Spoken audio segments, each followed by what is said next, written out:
Hello guys, welcome back to our channel. Episode ആരംഭിക്കുമ്പോൾ കാണിക്കുന്നത് വിശാലിന്റെ വീടാണ്. പ്രതാപനും പ്രഭാവതിയും ഹോം നഴ്സിനെ വെക്കാമെന്ന് പറയുമ്പോൾ അതിനെ എതിർക്കുകയാണ് പാറു. അതിൻ്റെ ഒന്നും ഒരാവശ്യവുമില്ലെന്നും അച്ഛനെ ഞാൻ നോക്കിക്കോളാമെന്നും പാറു പറയുന്നു. വേണ്ട, അതൊന്നും ശരിയാകില്ലെന്ന് പാറു വീണ്ടും പറയുമ്പോൾ സുശീല പറയുകയാണ്, അതെ, അടുക്കളക്കാരിയുടെ അഭിപ്രായം പറയേണ്ട ഒരു കാര്യവുമില്ല, നീ പോകാൻ നോക്ക്. ഞങ്ങളൊരു കാര്യം തീരുമാനിച്ചാൽ അത് നടത്തിയിരിക്കും. തുടർന്ന് പാറു പുറത്തേക്ക് പോകുമ്പോൾ വിശാലും പാറുവിന്റെ പിന്നാലെ തന്നെ പോവുകയാണ്. എന്താ പാർവതി, എന്താ പ്രശ്നം? നിനക്ക് എന്തോ പേടി പോലെയാ എനിക്ക് തോന്നിയത്. എന്താ കാര്യമെന്ന് ചോദിക്കുമ്പോൾ ഉദയനൂരമ്മ തനിക്ക് കാട്ടിത്തന്ന കാഴ്ചയെക്കുറിച്ച് വിശാലിനോട് പറയുകയാണ് പാറു. ഒരു പെൺകുട്ടി കയ്യിൽ സൂചിയും പിടിച്ച് അച്ഛന്റെ കൈത്തണ്ടയിൽ കുത്തിവെക്കുന്നതാ ഞാൻ കണ്ടത്. ആ പെൺകുട്ടിയുടെ രൂപം ഞാൻ കണ്ടില്ല. ഇപ്പോ വിശാൽ സാറ് പറഞ്ഞത് വെച്ച് നോക്കാനാണെങ്കിൽ അതാ ഹോം നേഴ്സ് ആകാനാ സാധ്യത. അച്ഛന് ആപത്തൊന്നും വരുത്തരുതേ, അച്ഛനെ നോക്കിക്കോണം എന്ന് പറഞ്ഞിട്ടാ ഗായത്രിയമ്മ എൻ്റെ അടുത്തുനിന്ന് പോയത്. ആ ആത്മാവിന്റെ ശാപം കൂടി ഏറ്റുവാങ്ങാൻ എനിക്ക് വയ്യ വിശാൽ സാർ. അതുകൊണ്ട് വേണ്ട. വിശാൽ സാർ പറഞ്ഞതുപോലെ നമുക്ക് വേണമെങ്കിൽ അച്ഛനെ ഹോസ്പിറ്റലിലേക്ക് കൊണ്ടുപോകാം. ഇത് കേൾക്കുന്ന വിശാൽ പറയുകയാണ്, അതൊന്നും നടക്കുന്ന കാര്യമില്ല പാർവതി. എത്ര നാളെന്ന് വെച്ചാ അച്ഛനെ ഹോസ്പിറ്റലിൽ കിടത്തുക? എന്തുകൊണ്ടും ഒരു ഹോം നഴ്സ് തന്നെയായിരിക്കും നല്ലത്. അതാകുമ്പോൾ അച്ഛനെ തിരിച്ചൊക്കെ കിടത്താനും അവരെ കൊണ്ട് സാധിക്കും. ഉദയനൂരമ്മ എന്റെ മനസ്സിൽ കാണിച്ചു തന്ന കാര്യങ്ങളൊക്കെ ഇന്നേ വരെ നടന്നിട്ടേ ഉള്ളൂ. നീ ഒന്ന് പേടിക്കാതിരിക്കു പാർവതി. ഈ വീട്ടിൽ വെച്ച് നടക്കുന്നതല്ലേ നീ കണ്ടത്. നമ്മളൊക്കെ ഈ വീട്ടിലല്ലേ ഉള്ളത്, ഒന്നും സംഭവിക്കില്ല എന്ന് കരുതി എപ്പോഴും അച്ഛന് കാവൽ നിൽക്കാൻ നമ്മളെ കൊണ്ടാകില്ലല്ലോ വിശാൽ സാർ. അപായപ്പെടുത്താൻ ശ്രമിക്കുമ്പോൾ ഒന്നൊച്ച വയ്ക്കാൻ പോലും അച്ഛനെ കൊണ്ടാകില്ല. നമ്മളാരും അറിയുകയുമില്ല. എതിർക്കാൻ പോലും കഴിയാത്ത ഒരാളെ അവസാനിപ്പിക്കാനേ ആർക്കും അധികം സമയം വേണ്ട. അമ്മയെയും അപ്പച്ചിയെയും ധിക്കരിക്കാൻ എന്നെ കൊണ്ടാകില്ല. അവർ പറയുന്നത് അനുസരിക്കാൻ മാത്രമേ എന്നെ കൊണ്ടാകൂ. പാർവതി, നീ വെറുതെ കാട് കയറി ചിന്തിക്കുകയാണ്. അങ്ങനെയൊന്നും ഉണ്ടാവുകയില്ല, സംഭവിക്കാൻ പാടില്ല. വിശാൽ സാറിന്റെ ശ്രദ്ധ എപ്പോഴും അച്ഛൻ്റെ ഒപ്പം തന്നെ ഉണ്ടാകണം. ഞാൻ പറഞ്ഞില്ലേ പാർവതി, ഞാൻ ഉണ്ടാകും എന്ന് വിശാൽ പറയുമ്പോൾ കരഞ്ഞുകൊണ്ട് പാറു അവിടെ നിന്ന് പോവുകയാണ്. പിന്നീട് കാണിക്കുന്നത് പ്രഭാവതിയും പ്രതാപനെയുമാണ്.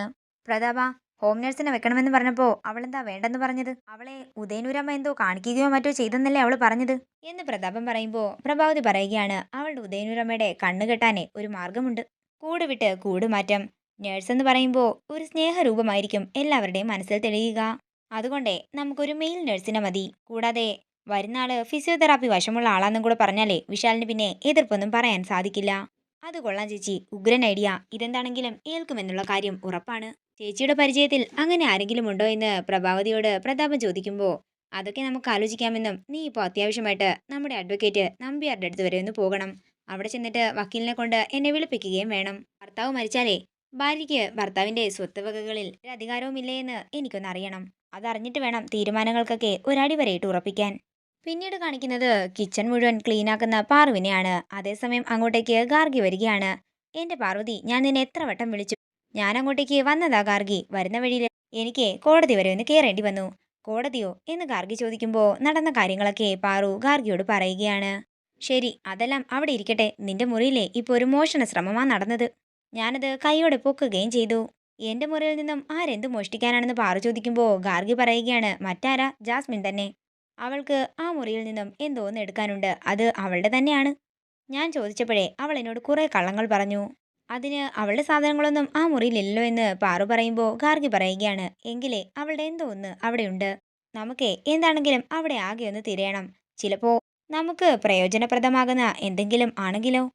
പിന്നെ നാളെ എനിക്കൊരു ഷൂട്ടുണ്ട്. അതിന് എനിക്ക് നിന്റെ സഹായം വേണമെന്ന് ഗാർഗി പറയുമ്പോൾ പാറു പറയുകയാണ്, നടക്കില്ല ഗാർഗി, എനിക്ക് നാളെ ഒരുപാട് പണിയുണ്ട്. കൂടാതെ അച്ഛന്റെ കാര്യങ്ങളും നോക്കണം. അച്ഛന്റെ കാര്യങ്ങളൊക്കെ നോക്കാൻ ഒരു ഹോം നഴ്സ് വരുന്നുണ്ടല്ലോ എന്ന് ഗാർഗി പറയുമ്പോൾ പാറു പറയുകയാണ്, വേണ്ട ഗാർഗി, അത് ആപത്താണ്. ഉദയനൂരമ്മ എനിക്ക് മനക്കണ്ണിൽ കാണിച്ചു തന്നതാണ്.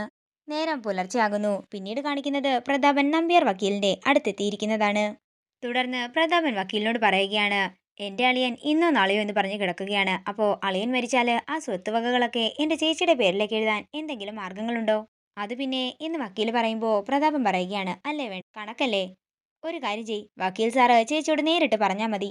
തുടർന്ന് പ്രഭാവതി പറയുകയാണ്, കാര്യങ്ങളൊക്കെ പ്രതാപൻ പറഞ്ഞിട്ടുണ്ടാകുമല്ലോ, എങ്കിലും പറയാം. മരിച്ചു കഴിഞ്ഞാൽ ഭർത്താവിന്റെ സ്വത്ത് സമ്പാദ്യങ്ങളൊക്കെ ഭാര്യയ്ക്ക് അവകാശപ്പെട്ടതല്ലേ. ഗോപിയേട്ടൻ മരിക്കുന്നതിന് മുമ്പ് തന്നെ അതെല്ലാം എന്റെ പേരിലായാൽ പിന്നെ വഴക്കും ചോദ്യങ്ങളും ഒന്നും ഉണ്ടാകില്ലല്ലോ. പക്ഷേ ഒരു പ്രശ്നമുണ്ട് പ്രഭാവതി. ഗോപിനാഥ് അയാളുടെ പേരിലുള്ള സ്വത്തുക്കളെല്ലാം വിശാലിന്റെ ഭാര്യയുടെ പേരിലല്ലേ എഴുതി വെച്ചിരിക്കുന്നത്. വക്കീലെ, അതെല്ലാം എന്റെ പേരിലേക്ക് മാറ്റാൻ എന്തെങ്കിലും വഴിയുണ്ടോ എന്നാ എനിക്കറിയേണ്ടത്. ഗോപിനാഥ് നേരത്തെ തന്നെ എല്ലാം വിൽപത്രത്തിൽ എഴുതിയതുകൊണ്ട് നിങ്ങളുടെ ആഗ്രഹം നടക്കാൻ പോകുന്നില്ല പ്രഭാവതി. ഇത് കേൾക്കുന്ന പ്രഭാവതി ഒരു ഞെട്ടലോടെ നിൽക്കുകയാണ്. തുടർന്ന് വക്കീൽ പറയുകയാണ്, മരണശേഷം നാലിലൊന്ന് സ്വത്തുക്കൾക്ക് നിങ്ങൾക്ക് അവകാശം ചോദിക്കാം. ലീഗലായി മൂവ് ചെയ്യുകയാണെങ്കിൽ നിങ്ങൾക്കത് വാങ്ങിച്ചെടുക്കാനും സാധിക്കും. പക്ഷേ സിവിൽ കേസ് ആയതുകൊണ്ട് കുറച്ച് താമസമെടുക്കും എന്ന് മാത്രം. പക്ഷേ കുഴപ്പമില്ല, ഞാനെല്ലാം പെട്ടെന്ന് തന്നെ ശരിയാക്കിക്കോളാം.